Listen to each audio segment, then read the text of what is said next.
to 25 Sweetpeas, and welcome to day 4 of the mini Valentine's Day series.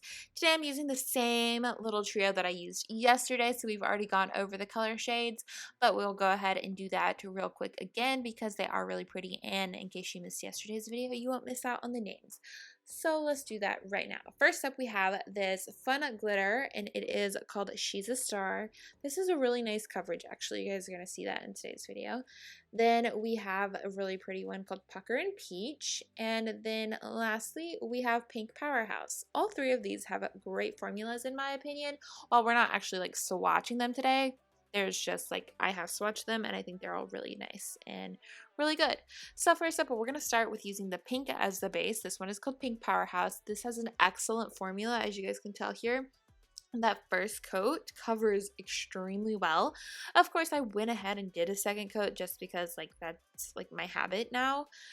But if you were going to be doing like a ton of nail art on top, you could totally just do one.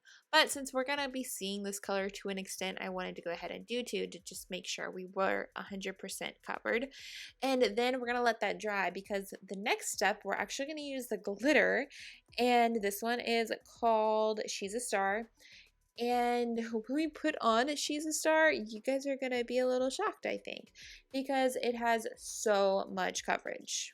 As you can see here, it covered extremely well, and that was just one coat. It could use a little bit more up towards my cuticle, but honestly, I'm really rather content with it.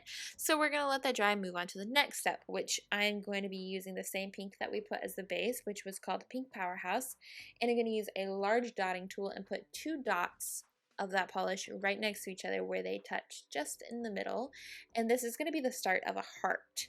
So I have found this to be the best trick when painting his heart is to put the 2 dots right next to each other at the top, and then I'm going to go in with a brush and I'm going to kind of just fill in the heart from there on. I'm going to put the 2 lines, I'm going to make it go down, and while I was filming with this, I wasn't thinking for whatever reason, like thoughts and processes weren't working because I didn't actually do it the way I normally do. So I do have a graphic up. I usually put a line down the middle of my nail and then connect the sides, which I will put up on the screen here because that is actually the way I paint it. But for whatever reason, that's why this one came out wonky and it didn't work necessarily.